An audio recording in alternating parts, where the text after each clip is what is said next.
From doorbells that think to thermostats that learn, the home is no longer just where we live. It's an intelligent ecosystem. In this episode, our 50th episode, we explore how IoT and AI are reshaping comfort, energy security, and care at home, and the trade-offs that come with inviting connected tech into our most personal spaces. It's good to have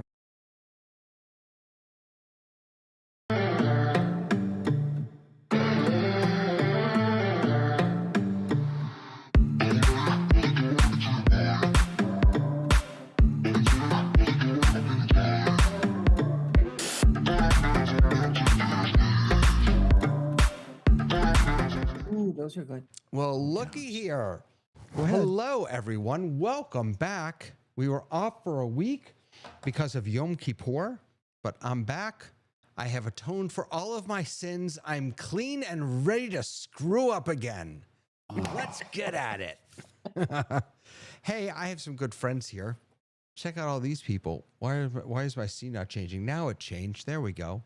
Look at all these people. Let's say hello. Hey, Tamara, how are you?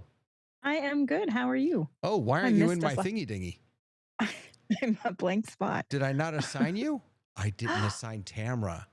What? Oh my goodness, Tamara, what is going on? This is falling apart. Making a good start. 1 week off, and this is what happened. I'm so sorry. I've completely forgotten how to do this. We're starting fresh. Yes, we're starting fresh. How are you, Tamara? I am good. I missed us. Good. I missed us too. I'm gonna guess that this next scene is messed up also. Oh, it's not, because Sky must be there. Where? Right Hi. there. Right there. You know what season it is? Do you know? Is it winter It's red season? scarf season. It's cold in Seattle, scarf season. It's cold. Vic, And I'm back down in my basement where it's a constant 68 degrees down here. You're not outside anymore. I can see it through the windows. Well, that's nice. It's right out. It is. And Vic we had is saying such a happy full moon this week. 50th. Well, that'll Yeah. be beautiful. That'll The be nice. howling. Oh, did you guys have one too? No. Superman. Brett is saying hello to Tony. Let's say hello to Tony. Hey, Tony. Hello and happy 50th show. Congratulations. Happy Rabbi David Paskin. 50th show. We are now 1/6 of the way along this journey that you are on your show or something like that, right? You have so many more episodes. Yeah, I think we're close to 200 episodes. There right you now. go. There you go. Cool. I love it. I love it. And let's see. Oh, my friend Lois is here. Hi, Lois. Hello. So if we've had 50 shows, but we weren't there every single week, does that mean we're a year old now? Almost. I think our 1 year episode is actually number 52. Yeah, I think so. Yeah. Or Well, but we 51 skipped a or week. 50. Yeah, because we skipped a skipped a week. It might be 51. I'm not exactly sure. Yeah. Here, it might be tonight. I don't think it's tonight. Pretty sure it's tonight. You want to say, let's pretend it's tonight. We'll pretend it's Happy tonight. birthday. Happy birthday, Lois. Good to see you here. And happy birthday, Dave. How are you, sir? I'm pretty good. I didn't bring a party hat. You didn't send any party hats for this thing, and I was going to put in the sparkles that come down my screen, but I didn't have time for that. So there we go. That's Well, there you what's I happening. have a little something for you. There you go. Yeah, there we go. Now you've made me happy. All right. Let's not waste any time, my friends. Let's get into the news. So this, I think, is an interesting and concerning and story worth talking about. Again, not the politics side of it, the tech side of it. Although the politics side of it is interesting also. And that is that Apple took down an app that had been put up called, what is it? What do they call it? Ice Block. block. Ice block. And the idea was to allow people to mark where they saw ICE agents. For those of you who are not in the United States, in recent weeks, ICE, the immigration and what is the C? Oh, gosh. Enforcement. I don't know what the C stands for. In any case, immigration enforcement police have been rounding up people that they believe to be illegal aliens. And as a part of that, the way that they're doing it, which makes many people very uncomfortable, is they are in unmarked vans. They are wearing masks. They're not necessarily identifying themselves as ICE agents. I'm not sure that identifying themselves would make it any better, but nonetheless, that adds to the trauma of this for many, many people. And so ICE Block was an app so that we could say, hey, I see something, see something, say something. A little bit like Waze is, right? Where you can mark an accident or you can say where a police officer is. Well, Apple pulled it down after the safety risks of the app were made known to the company. So, right, they actually talked about it, how they described themselves as Waze, but for ICE sightings. The safety concerns that they talked about were concerns that came from the government, that this could cause harm to ICE agents by revealing their location. It could cause people to go and cause harm. So my question for us is, here we are with tech companies being lobbied by the government rather than tech companies lobbying the government, being lobbied by the government to make technical decisions about applications and tools that they have for non-technical reasons. I think the term lobby is a bit weak. Okay. Yeah. How is this different than the recording of where you see a police officer, and that exists? They haven't taken that down. Are there apps? You mean like Waze. Waze, right? Yeah. Well, Oh, for traffic. right, Say when you're on traffic, there's an accident. right. You can. Or you see a police car and you let people know, and they go, "Oh, well, I guess I better follow the Right. rules." I better now." slow down. Exactly. No, you're absolutely right. Well, I mean, the Apple Maps has that. The Apple Maps will say speed check ahead. right. Mhm. And when the fires in Southern California came out, that was the fire department 5 years ago. That was the fire department's go-to because of the political. I mean, not the political, but the social network of that, because it was for the good of the society. Right. But And these unmarked cars, it does not say to protect and serve. well, I think that if the situation were different, if the temperature around this particular issue were different, then perhaps Apple would not have pulled it so quickly. But I think that, and I'm not defending this by any stretch of the imagination, but I think the thought process was probably that the temperature is high, and this app in this I'm not going to get you there. No, No. Twitter and Facebook were instrumental in the Egyptian protests that brought down the government. The Hong Kong people had its own app to tell you where not to go, where the riot police were. And now we have the ICE block, which tells ordinary citizens. It's not like they're, fomenting revolution here. They're just telling ordinary citizens, beware, ICE is in your area. Now, there are a segment of the population, a big minority of your population, who need to know where that is so they can protect their families and themselves. And if that's a personal choice, then they should have the freedom to be able to access that information. And I think it's an interesting takedown because Apple has taken lots of apps off to please the Chinese government and the Hong Kong government. And this is no different. The government pressures them and they say, but in the cases of China and the others, there's laws already passed that you can't do this. In America, you're supposed to be protected by your Constitution, and the right of assembly should not be interfered with by the government, no matter what the assembly's purpose is, to protect a Right. church from being bombed or from people being shot at by a sniper. So gathering together to object to what the government does is a civil right that Americans have that most countries don't. And here is your government saying you don't have that anymore. But we're talking about Apple and what they did. Yeah, And I but think if it they were a are law, simply they should be defending your afraid of. Constitution.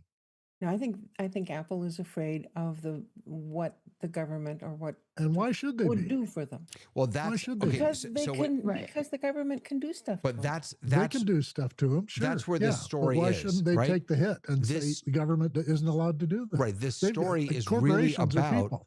This story is really about this new relationship between government and corporations. We've always had government and we've always had lobbying, we've always had relationships, but we saw not a month or two ago, all the tech CEOs fawning all over the president. Exactly. So that's a political problem. In the cabinet room or in the Oval Office, wherever the heck they were. And now they are doing the government's bidding. And so again, this is what's the angle about this that I really want to think about is how does this play out for the technology, right? How does this play out for Apple and for us as the users of these technologies? What does it mean for us? Now I know it's a corporation. Apple's a corporation, so they can do what they want, and they're not governed by the rights of people. And the people who made the app and wanted to, help people, can't really sue them for taking it off the site. But I think it's an abrogation of the idea that people are free to speak and use apps to speak, and Apple has forgotten that that's a personal right. So this is a free speech issue. Yeah. Yeah. I do think it's a Or free it's a speech government issue. And I thought immediately of the fact that a lot of Nextdoor these days is ICE posts. ICE is in this place, ICE is here. And so when I saw this come down, I was like, well, then where does that go next? Does that mean Facebook posts will be edited out to say that have that? We'll be putting little macros to check to make sure that anyone who posts something that post gets flagged. So then that becomes a much more personal issue to people if they're posting something in one of these sites that they consider a place for them to to use, and then they can't have them. So this is like a big version of something that is, I think, a little bit scary. Now, if there is a lot of significant evidence that this particular app is causing problems with ICE, then I think that there would be a conversation. But in fact, this is only one of many, many, many places where people are getting information about where ICE is at any given time. So you can't point to that app and say, unless they have very significant evidence, which, to be honest, if they had it, they would say it. They would be like, hey, these people were attacked. We've trolled it back to this app. This app is not safe. But that didn't happen. So saying we've recognized that something could be a threat, which you're recognizing that could be a threat, is American voices who are exercising their right to Let's not say what they forget that think. Microsoft and Google also took the app off theirs. So not just Apple. Say that one more time. They Those took apps were similar taken ones off off. the I don't other think it stores. was. I don't think it was Android based. I don't think it was in Google, but they took similar apps off of their site, I think. Yeah. Lois, go ahead. I'm sorry. So, so we know this happened, and obviously people have strong feelings about whether it should or shouldn't have happened. My question is, technologically, what can a person do to get this if Apple has blocked them from getting it? In other words, I get all my apps by going to the Apple store and just buying them, and now I'm forbidden to have this opinion and use this tool. Right. So where are we going to go now? If Apple isn't trustworthy anymore, well, it's where am I going to go? I'm not sure that I would say Apple isn't trustworthy, but I think you're asking a very good question, which is a much broader question also, which is that Apple is a walled garden. There is one place where you can get apps for your iPhone. Now there's a workaround, and ironically, we were talking before the show about the apps that I'm building in Lovable. I'm not putting them in the App Store. I'm not even dealing with the App Store. I'm building them as web apps, and you can very easily from any website on iOS or Android, you click the share button and you say add to home screen, and then it lives on your home screen with the icon, and it works just like an app, and it's beautiful. So that's how I do all of my stuff. But to your question, Lois, there is no other place to get apps on iPhone. You can't sideload, you can't, and there are lawsuits going on constantly about this in the EU and other places who are trying to allow us to sideload or have different app stores, as it were. Well, According, we can get apps that aren't from the App Store, no, you can't. can't we? No. I've done it a zillion times on my Mac. Well, that's Is that a Mac. iOS? Is that No, an, that's is that a story. phone Yeah. thing? That's a Mac. That's different. iOS is different. Oh. Yeah. Right. As on the IceBlock website, it says if you currently have IceBlock installed, it still works. Do not delete the app or reset your device as you lose access. So Apple doesn't pull apps away if you already have it. It just restricts you from getting it anymore or from updating it. It is, and they say it is not currently available for download. So it's a good question. There is no way to get it unless they were to release it as a web app. Go ahead, Tony. That's what I was about to say. And we've had this conversation, I think, last week. I just want to share this again from, I guess it's been 2 weeks ago that we were sharing or talking about this app, BitRig. And I would encourage those people who are finding themselves in situations where a web app might be the way to go. This can be used as a way in which, even though it's from the App Store, Apple App Store, it is also a way in which you could possibly create a web app using your phone that would serve the purpose. I don't And remember you as talking far- about this. Hold on a second. What is this? It's a new toy. we I didn't have talk to play about with now? BitRig. What are you doing to me, Tony? Come on I- now. I thought we talked about. I don't have BitRig time for last yet week. another thing to play with. Well, it is an amazing. Maybe it was part of the conversation office hours, but it's an amazing app that you can create. It uses Swift primarily, Whoa. and you can take your phone, make an app on your phone for your phone. Absolutely, I've been playing with it. Absolutely amazing, the things that you can do on your phone. And again, that goes back to my conversation about the pocket computer that we all carry around. This might be a way in which people who are trying to find a solution may be able to deal with their current situation. I do want to mention that as a result of the app being pulled from the store, some of the result is that there are social services agencies that have private nonprofit agencies that are now seeking out people who are afraid to even go to the grocery store. And so what they're doing is, because children are afraid that if they go to school, come back, their parents may not be there. So there's a lot of that kind of thing that's going on.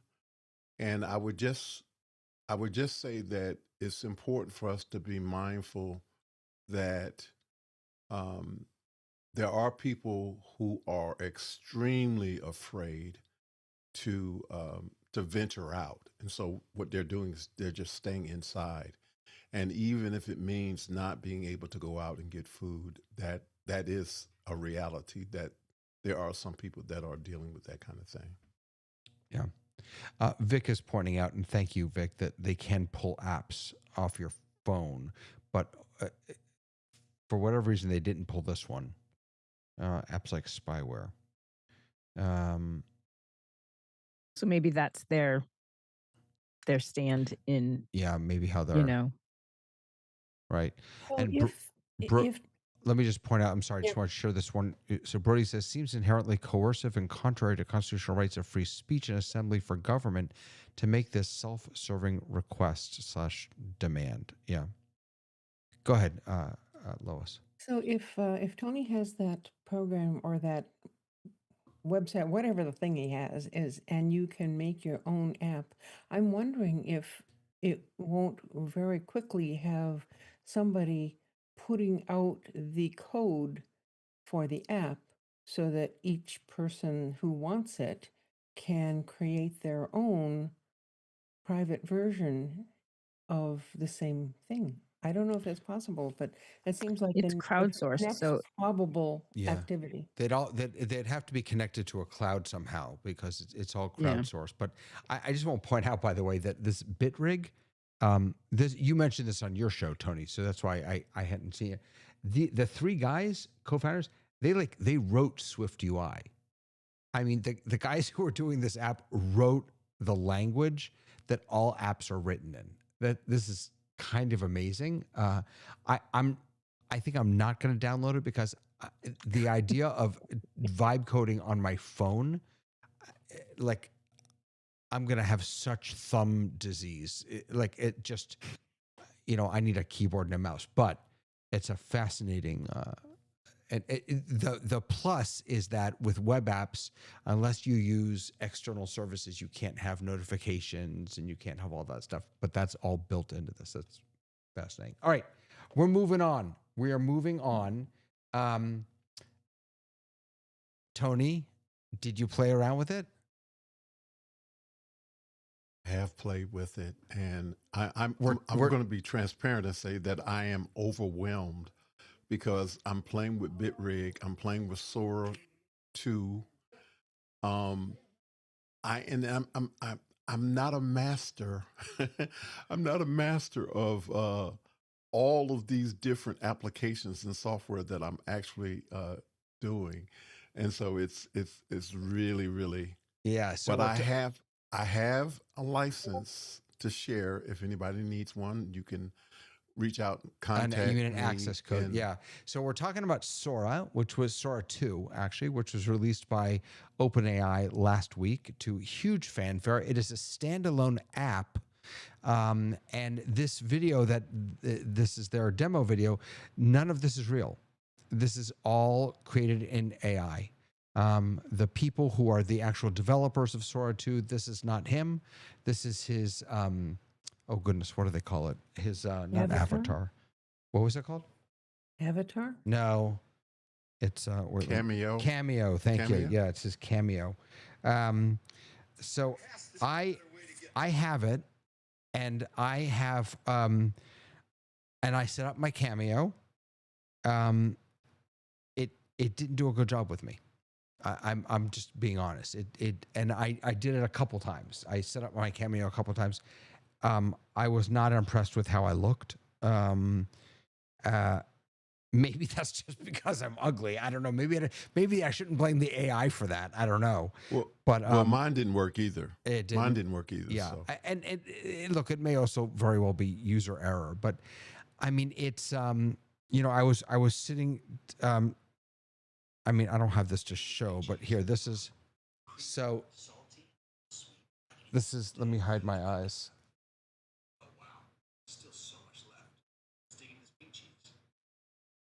You eating ham? No, so I put in, I said, I was with a kid and she was making jokes about pink food. So I said, me eating pink cheese, a pile of pink cheese. So that's what that was. One of the interesting pieces of this is that when they announced it, they made a big deal about the fact that this is a standalone app. This is not built into OpenAI, in part so that the AI stuff that you create will stay within the Sora app, right? There's no share to Facebook or share to Twitter or share to YouTube.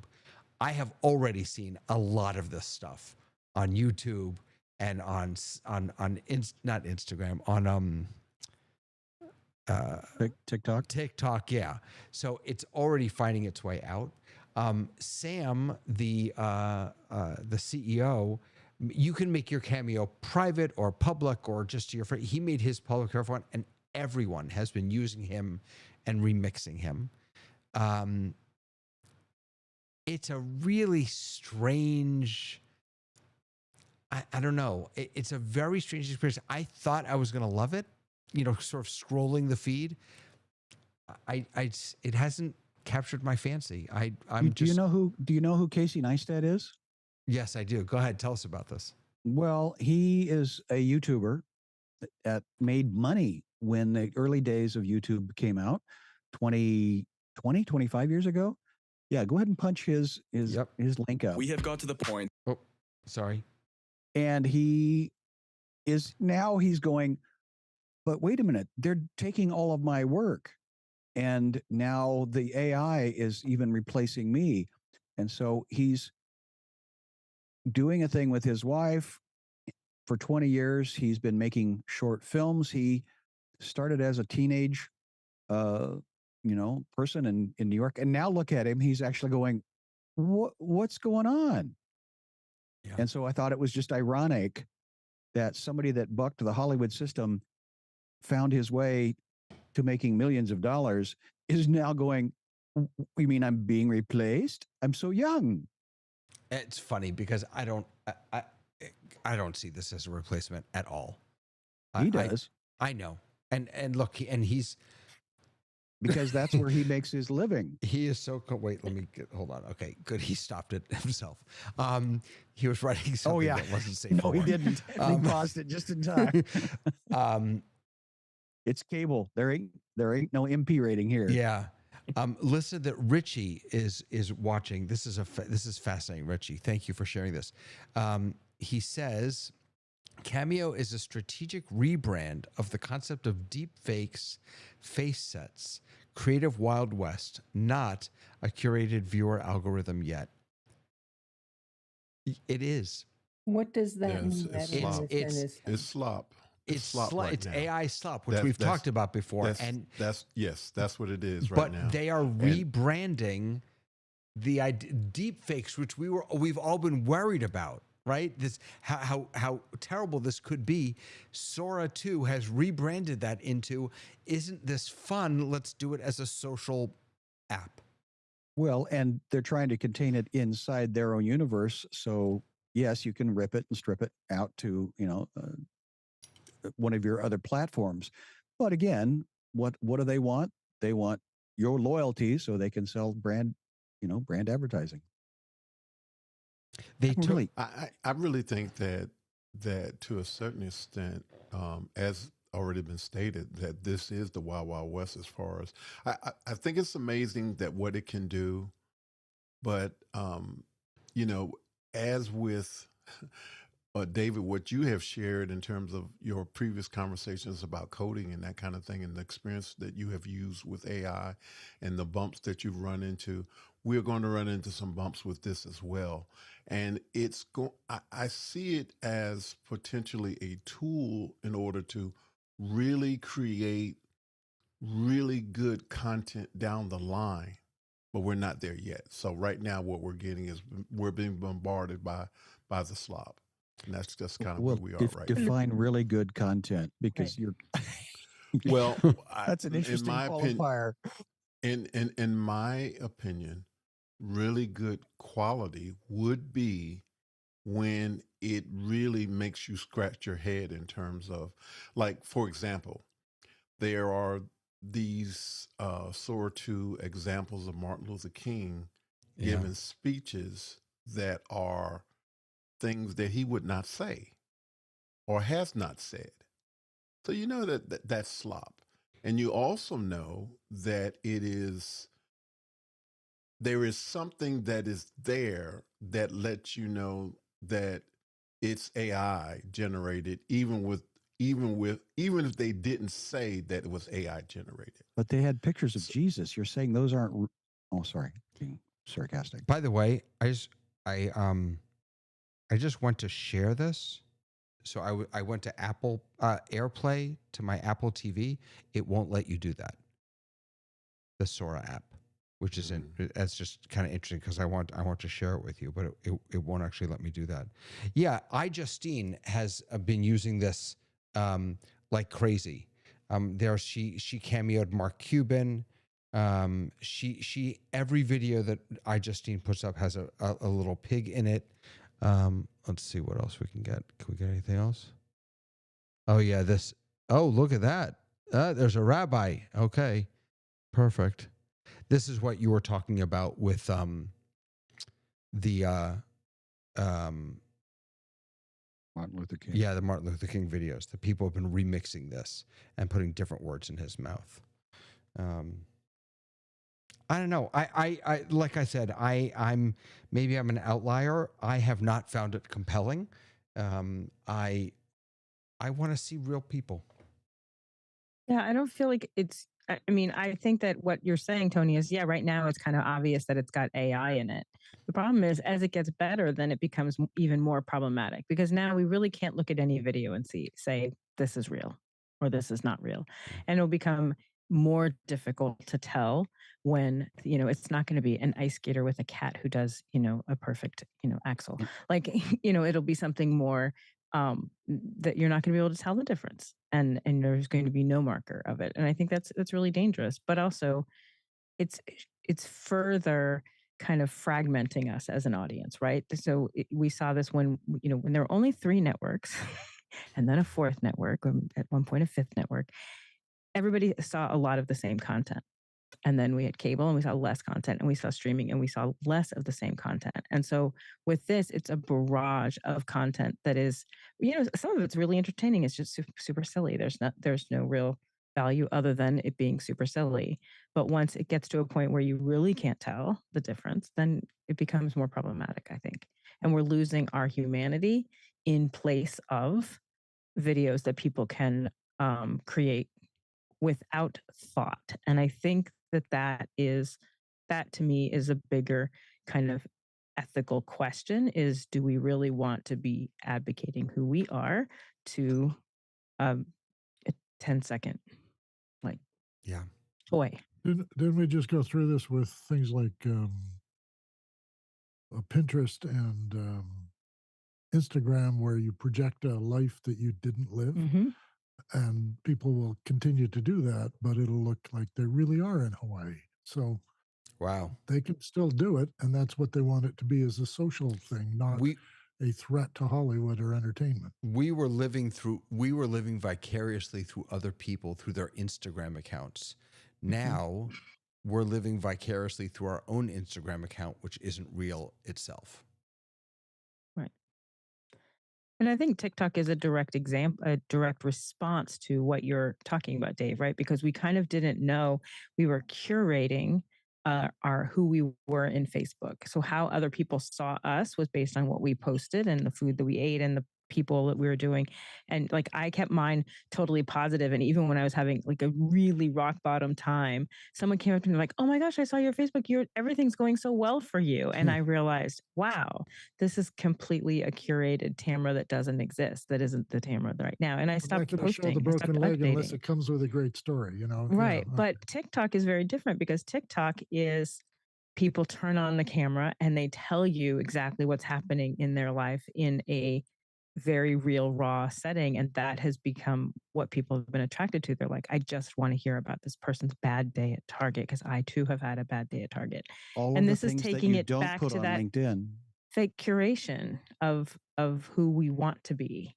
And that gets us a little bit further from who we are. Yeah. I think. Vic is saying that he's pretty sure that soon we'll have tools that can identify if content is AI generated. There are some tools already that exist. I've been told by people that I trust that they're awful, that those tools are not very good. Mm-hmm. Maybe. Sora they went does through a whole have, phase with JPEG, where they wanted to embed the ownership or copyright of a photograph in the pixels. in the metadata, right? Yeah, well, no, in the pixels. In the pixels. So that no matter how you crop the picture, it's in the pixels. And the pixels with themselves had the information of who Dave Trotman was and why this is his photo. And that could probably be applied, that people who make stuff automatically are putting in an ownership of it that nobody else can use, and then it's your fault, not theirs. Yeah. Yes, but it will be a subscription, and you'd have to pay $9.95 a month to Probably. have that ability. Yeah, Lois, I'd go have ahead. to bequeath So- it to my children. Yes. Tamara was talking about when we had 3 channels on the television and we saw the same things. And so the next day at school, you were all talking about what happened the night before. Well, now with so many choices, I think we also have so many people that we could connect to because we have all these opportunities to share ourselves with the world, that we're again in a situation where we are talking about the same things because we've limited our community to just those people who think like us. And so I'm thinking we went back quite a bit rather than be going forward. It's still forward. It's just a flip. It's like when Oprah made the audience the content and the guests were the audience, because we're doing that with this now, where when everybody watched the networks, we had a common message, and then we had a collective feel about that. But today, I can still get the main stories that affect me, and I can still decide which source I want to follow, and I'm still getting my news. It's just not from a neutral source way out in the world. So I guess my feeling is that we, as with the fragmentation, we've made ourselves the news center, and now we're looking out at things and deciding and editorializing for ourselves what we think is relevant. David's doing this every week with us. He's picking a thing that's relevant, and then we're having commentary on it like some panel around Fox News. So it is similar, but it's more a direct, they used to call us target, help me out, Sky, target audiences. Narrowcasting, I guess, is what I'm thinking. Narrowcasting, When yeah. cable came along, they were narrowcasting. Each channel was picking apart the audience who were interested in woodworking versus fishing versus reality. So then network disappeared and we got reality. So Alex is saying that things are going to be a disaster for future generations that won't be able to go back in time and verify if anything made today is real or not. Here's what I'm going to say. I'm just going to say this. I'm going to say that this video generation and these types of AI tools can be incredibly powerful, incredibly dangerous, and completely and utterly useless for social networking and in the way that Sora 2 has been presented to us in the form of this app. I think this app is a dud. I don't think it's going to go anywhere. I think the technology behind it is amazing, but I think this is a slop app for slop. And that's all I have to say about the subject. But I got myself a new toy to help in my home automation. And I thought I would just share it with you all. So this is my new friend. He does, let me take that off. Sorry. He does my laundry. He takes care of everything that I need, really. He's just, sorry. No, not that part. Don't look at them. That's nothing. They're not part of my new at-home service. Where is he? Wait, let me get him back. Here he is he's doing some dishes for me. I call him, what do I call him? I don't know what to call him. Bob. I call him Bob. No. Bob's his uncle. Yeah. How? So this just came out today. This dude is not available yet. But Great. But I mean, boy, it's kind of wild. Well, when you had that link and I had a look at it, I got to thinking about the movie AI, which was started by Kubrick and finished by Spielberg. A little guy suddenly has feelings for the kid that he's living in a house with, and he goes to hug him and they fall in the pool. And the AI, of course, the kid doesn't have to worry about drowning, but the other kid he's hugging is drowning and nobody can do anything about it because the guy's heavy. And this became a sort of like, was he trying to murder him? And everybody freaked out. And then he was banished. In I, Robot, the movie, we have a murderous robot, one of these things, these service robots. Right now, we've got a TV series on Apple called Murderbot. And it's funny as heck because Murderbot is always checking the perimeter. And there's also a show from Britain called Humans. And if you haven't seen Humans, it's a three-year series that looks at a guy who successfully put lifelike human robots in the world, and they all shared with each other so that they could coordinate with humans. And then one day, one of them stopped sharing, and the world kind of started to fall apart. And he had his own ideas, and it was a good examination of all those moral layers that we always come across when we talk about the 3 rules of robots and the sort of things that Foundation is involved with and all the rest. And I still find it funny that we want a human, because I think we're going to find that we don't want a human. We want something with us that is something we do that's automatic. We just go to sleep and all this stuff happens because we're not aware that we got up at 3 a.m. and did the laundry, finished the folding, did all but while we were asleep.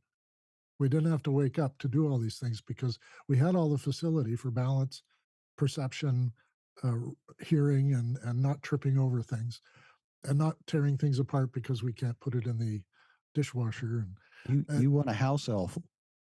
A house elf, yes. And it'll be implanted in me for my own health and protection. And it'll make me a more better citizen because when things are censored, I don't even know they existed. And this kind of insight is what I'm thinking is what's going to happen, not some army of robots that are going to put us all in my favorite cartoon, and it's Wall-E, where he gets on the ship and everybody's just sitting around being entertained because everything else is automated. And I really think that's like a frightening future. Well, we're certainly not there yet. We don't have Jeeves according to Victor. We don't have Alfred according to Alex. You keep trying to selling it to us, and well, I mean that was the that was. But I like the house teaser. as a robot. That's a great idea. Make it the house automated, not people. All right, so let's talk about that. So that feels like a Stephen King novel right there. What automations, what home automations do you all actually use? Lois, when you wrote earlier that you're late to the game, I was laughing because I'm later than you. I barely have a doorbell. I have nothing. I don't even have a doorbell. Yeah. I mean, we're going to get one within the month, but and we got a watch, so that's 2 things. But no, all I have is because I have a Mac, I have Siri, and I can call on that assistant in my Mac or on my phone, or and ask questions and set alarms and do for fairly simple stuff. But that's it. It's not going to turn on my computer. I mean my kitchen. So do any of you have that? Oh, Sky does. Kind of. Wait, Tamara, you do too? No, I'll tell you the only thing, and actually I bought like one of those ball thingies. I don't know, what is it, Alexa or something? The Google Home or the Alexa or the I don't know. Yeah. It's blue. It's a ball. Is it the I Apple bought one? it because Apple someone on office HomePod, hours, I won't say who, the Apple HomePod. I turned it over and it says could be possible. Could be possible, exactly. Because they were like, oh, it's so great because I can just say do this and turn my whole studio on, and I was like, that sounds amazing. I'll get one. It is. I don't even know where it is. I even tried to find it to like use it as a prop because I know Dave brings props. I was going to bring a prop. I don't even know where it is. I don't even know where it is. If I found it, I wouldn't know where the cable is. I've never used it. What I have used is plugs and lights. So I can, from my phone, turn my lights off, which I think is fantastic because I often I leave this room and then I'm somewhere else. I'm like, I really don't want those studio lights on all night. And I can turn that off. That is as automated as I have become. And I love it. And I've thought about doing other things. I even bought a power strip that can also be controlled by my phone. I have some of the tools. I have to tell you that so in my office at home, I did the same thing. I have the lights in there on my phone. And when I'm not in the office, it's really convenient to be able to turn them on and off. Super When convenient. I am in the office, it's such a pain because I It's just so want to go to the wall and press the button and have the lights turn on. But no, I have to take out my phone. I have to unlock my phone. I have to find the app. I have to press the button. Now, so the reason that I was even intrigued to do that much is that I bought a car last year, which has way more fancy tech than anything else that we've ever owned. And my phone will literally, I'll get out of my car, I'll be bringing groceries in. It's like, your door is unlocked. Would you like me to lock it? And I was like, yes, lock it. Like, that's amazing. That is I never have to worry about if my car is locked. I'm in the store. I'm like, oh, did I lock my car? Let me just check.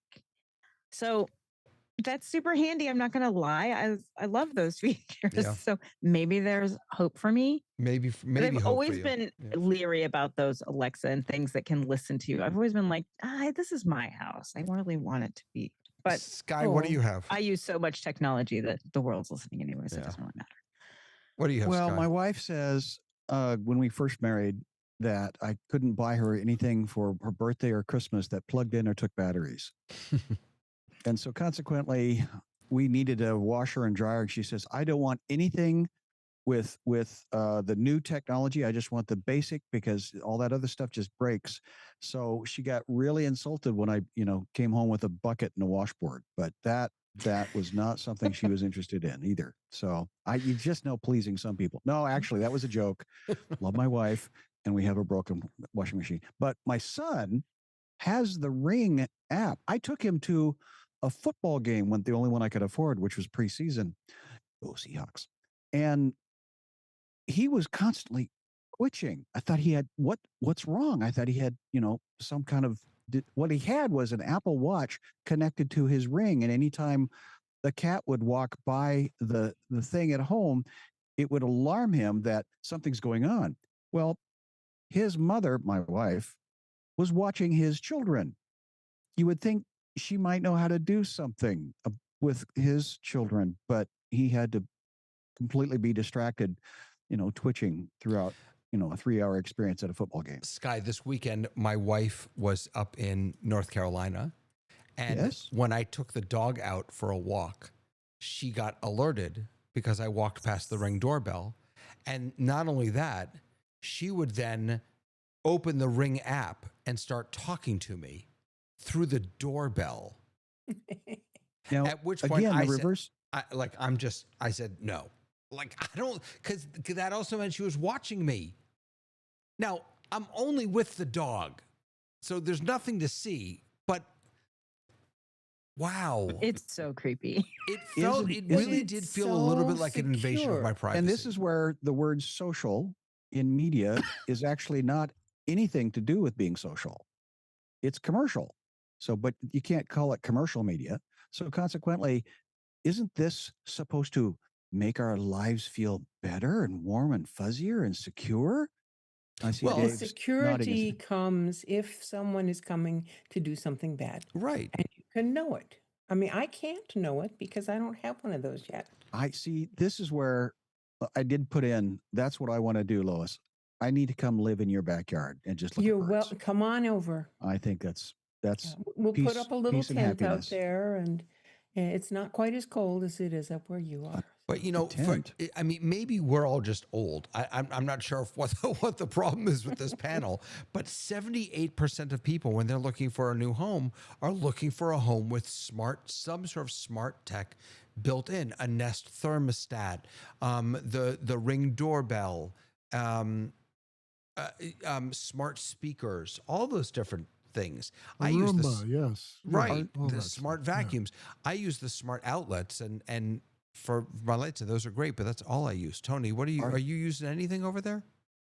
I actually, my studio is kind of automated in terms of being able to turn my lights on and off. And there are a lot of different things in my setup that are automated.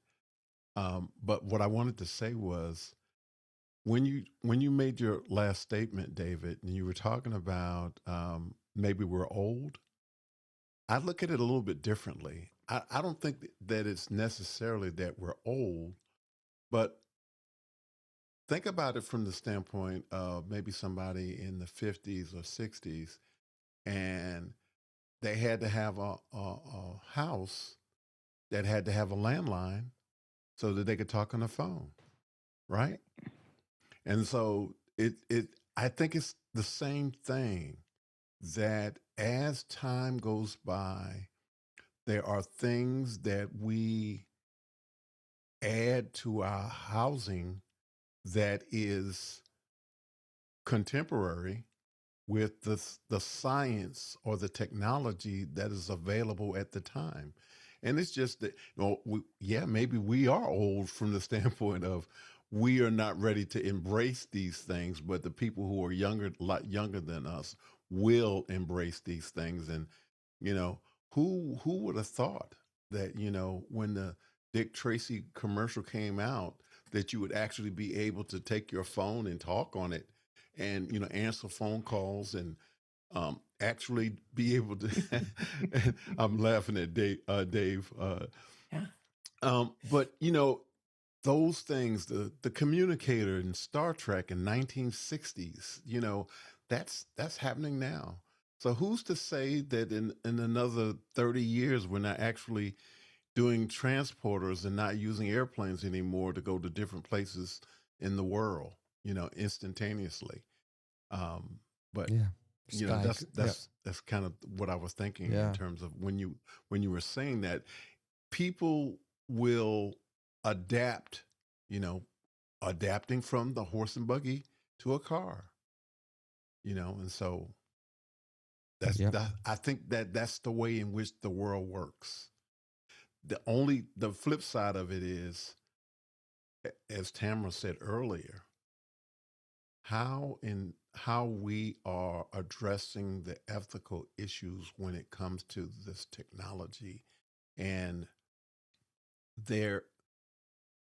one of the things that I think that is problematic for us in this technology, there seems to be no compassion or humanity that is a part of this technology. So that's where the rub for me seems to be, showing up. Sky, go ahead. Well, my wife and I did have this conversation this morning too. She talks about a small town in Arizona that's putting in a data center, and I'm all for tech. And then she talks about her perspective at the beginning of the conversation was that the people of this small little town did not ask for this. But I had just come from visiting Paul Valhus, of all people, in Austin, Texas. He took me to the mile-long building that is the Starlink factory.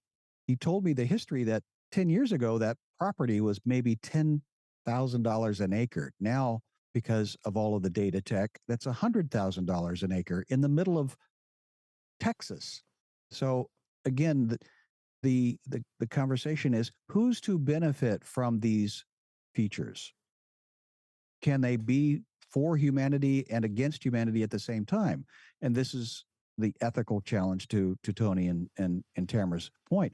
I'm an early adopter, but I'm looking at my daughter who's going, yeah, I'm in tech and I'll use tech, but I get my purpose in working with clay. I get my purpose in weaving.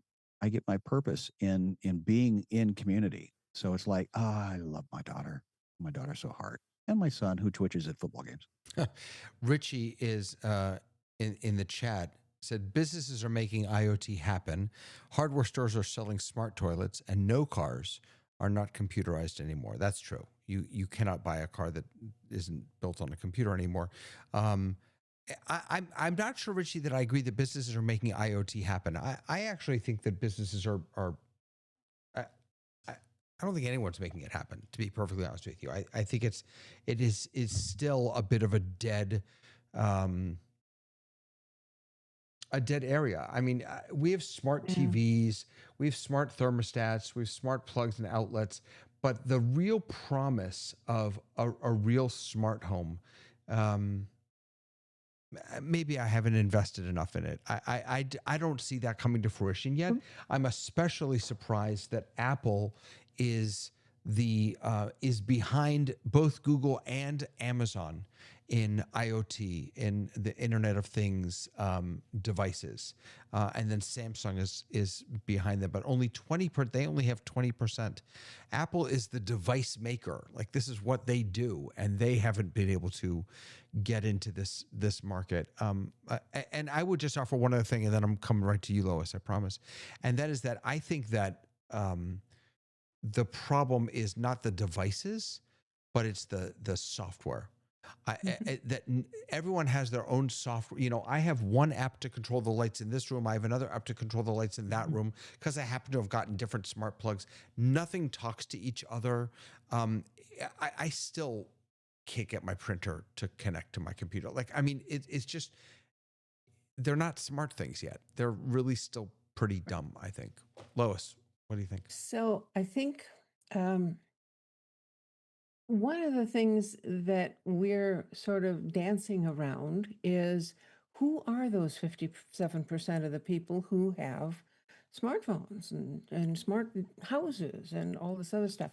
I think what a good thing to remember in all of our discussions is that what you grew up with will determine to some extent what you are comfortable with. So I grew up with cursive writing, with handwriting. People who are very young didn't have to do that because everything was print, and they didn't have to learn cursive handwriting. So for me, that's normal, and these other things are, oh, newfangled inventions. But for some people, buggy whips don't even exist. You've never driven a horse and buggy. You've all these things that are changes in our lives. For the people who are 20 years old, they never knew anything else. And so, of course, their assumption is the car is going to play music for me anytime I want. And the house is going to have this, that, and the other thing, because that technology existed when they were growing up.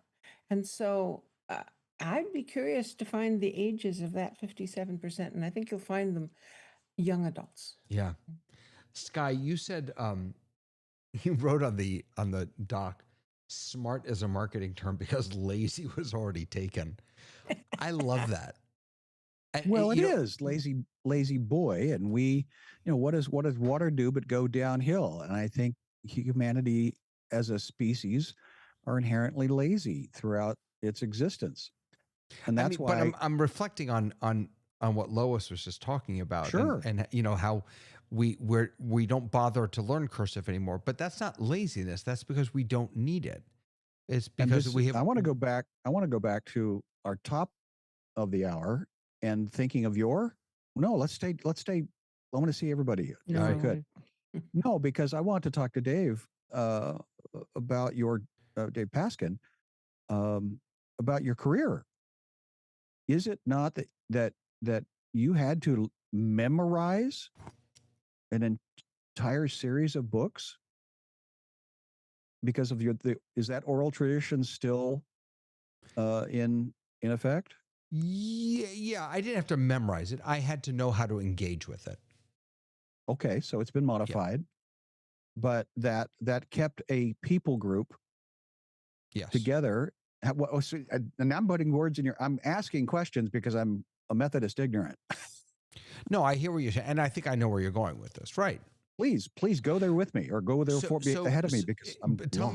me if I'm mishearing though. So the suggestion is that there's value in holding on to the old ways of doing things and the past and history. There's value in that. That the new shiny thing isn't always better than. It's just faster. But I think it can be, right? Because a lot of what we're talking about now is we're retrofitting our current existence to try to be smart. And if you look at like the history of housing, one of the things that drastically changed housing was the invention of the television. And once the television left from being in one family room to being able to be purchased by multiple people, the kids need one in their room. The history of housing shifted. We needed to have plugs in every single room, right? We needed to have things. Now, when I go look for a place to live, I am immediately thinking about the fact that I have a gazillion pieces of technology that all needs to be plugged in.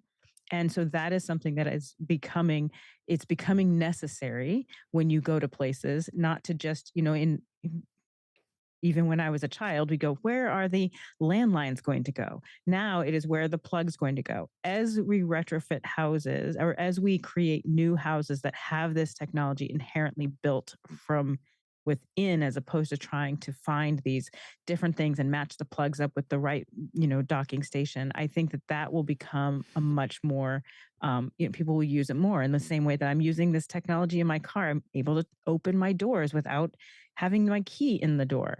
Like, I completely did not know that was a technology that I need, but I love the fact that late at night I can go to my car and open the door without having to dig through my purse and find my keys. Right. So I think that is what's going to be the driving factor of having technology. Right now, we're just kind of grasping at what's out there. And I think what's going to be out there is going to have to be thought from the ground up. And that will become normal in practice of building. And do you think that there will then become communities that are based on having a smart house, and one builder will build an entire community of smart houses, and then the people who want them will go and live there and be separated somehow from the rest of the folks? So here's the thing. We're already seeing that now. We're seeing buildings being built as work from home spaces that offer you co-working in the bottom floor where you can co-work with people, and then your house has things very specifically. We're seeing buildings that come with T1 lines, that come with fiber. So like, we're already thinking about those kind of things, and people who have, right at the moment, it's a money thing, right? If you have the money and the need for those things, you can find those things. But I think just like now, you can walk into any home that is being built, and from really the last almost 50 years, and go, there's a plug in every single room. And that was not normal. That was a need that we had. And so I think that some of the changes will happen over time based on how the general population is utilizing things. We cannot have a room with only one plug in it now. Like, Right. that is not possible. Circuits have to be separated within that is how we're building now, because people have electronics, they have lots of things to plug in, they need access to internet. So there's lots more things that as we're building new things, even the cheapest housing has some of these things inherently built into it. I just want to pull out something that you just raised for me, Tamara, which is really important. And that is that in my headspace, I was thinking about home automation in a home. And that is when I say home, I mean a single family house. Right. But young folks who are living in apartments or condos, like my daughter, I have a 27-year-old daughter who has her own place, and her building, the only way to get into her building is with your phone. Yep. You have to, and that's how I get into her building. She sends me the app, and I have the app, and it unlocks the doors or the gates or the this or the that. And so, so when you were just describing these, which actually sounds like a dream to me, an apartment building with the living quarters upstairs, and then there's a shared workspace downstairs. That actually sounds amazing to me. Right.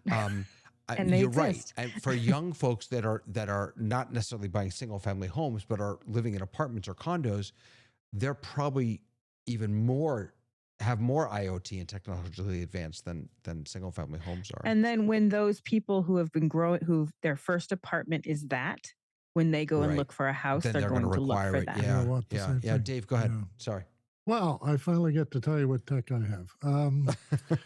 Sorry. When we bought this house, it had a phone plug in every room. I could plug a Princess phone into any part of my house. Today we have no landline at all, so I don't need it.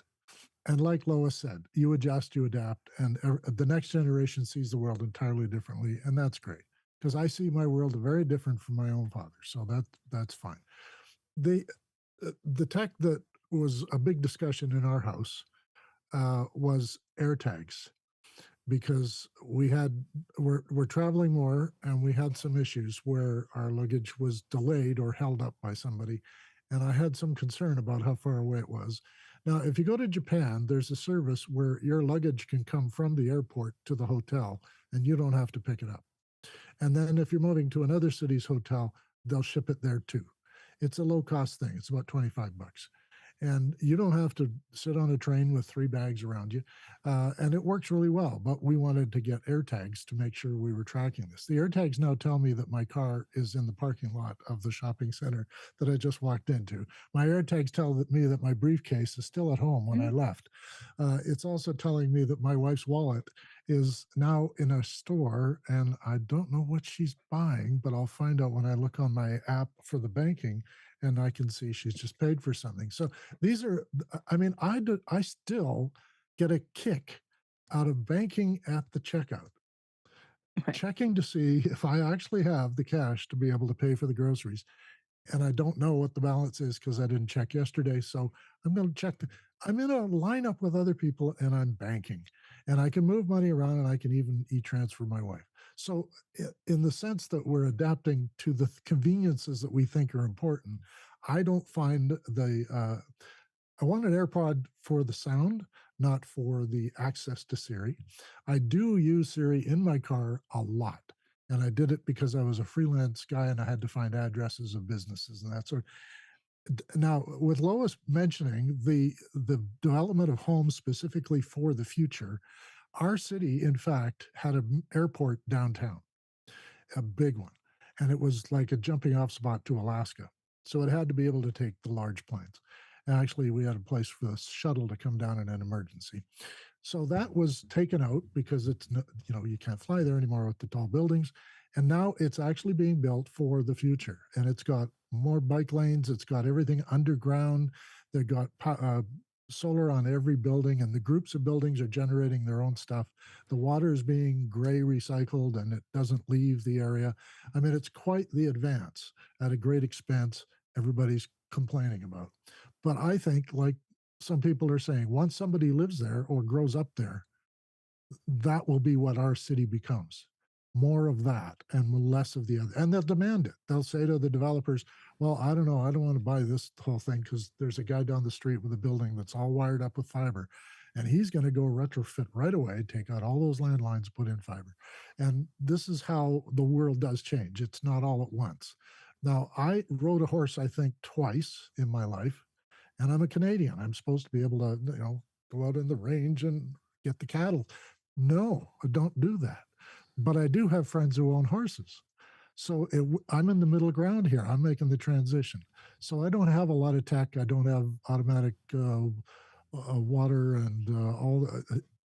My heating is still gas-based heating, and I go and adjust it. That's my dad's world, and I'm still living in it. So I think in the sense that we've covered all those bases, and we did in fact look at, is a house something you can make smart? Right. And we started with Sky's definition. Is it really smart? It's not. It's helpful, marketing.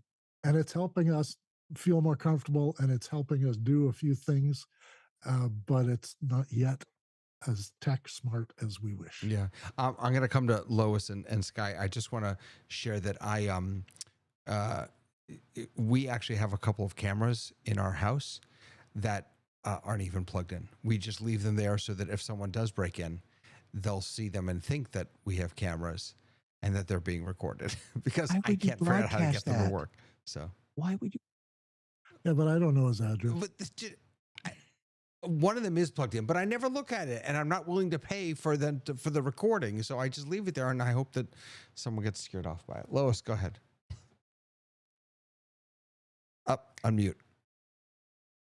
Here is, we're talking about all this wonderful stuff that can happen. And I always think like a criminal. What could I do with that stuff? I'm sorry. Wait a second. What? Can we?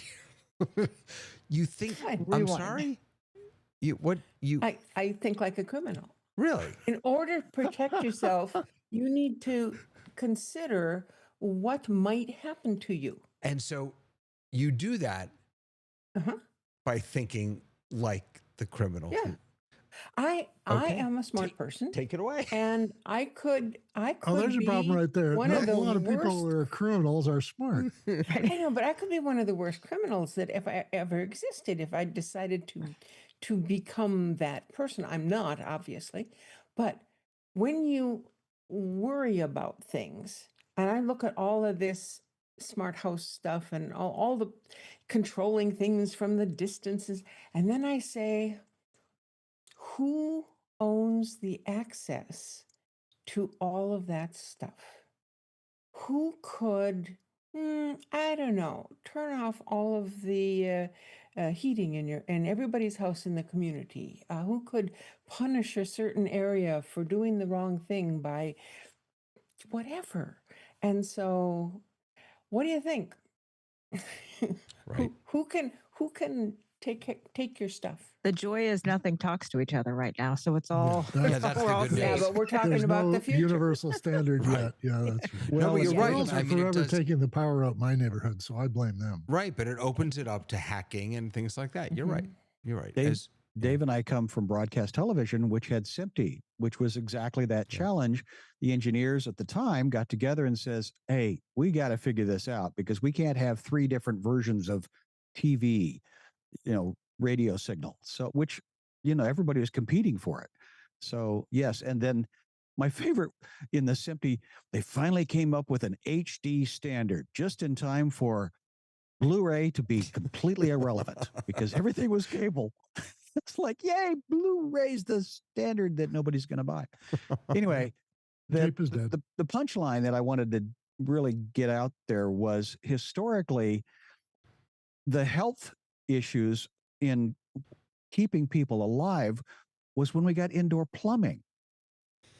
And so here we are with this thing that we're arguing about what oh, look, it's the daughter Paskin. Yeah, just ignore her. I had to put it No, up for her. I love I'm so glad you celebrate her. That's absolutely accurate. She's So the one with that you need the app to get into our house. So there you go.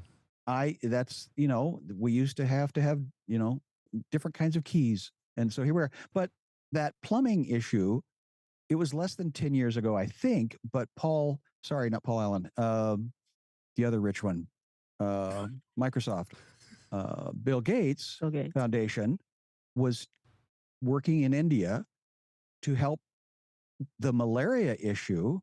And what they were doing is recognizing that plumbing was what was killing people Yeah. because of the sanitation.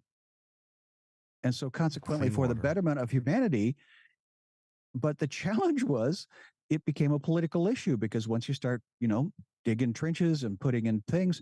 So he was trying to do from the top down and the bottom up both because they had, speaking of very smart people working for the Gates Foundation, trying to figure this out. But also the political, it wasn't just a matter of coming in with a bunch of money and fixing stuff. It was, you got to tell people, yeah, you drink that water, things are going to go bad, and then they go south. So this is that we're haggling over which kind of plugs we need. It's just ironic that there are certain parts of the world, and I think of Tony saying in the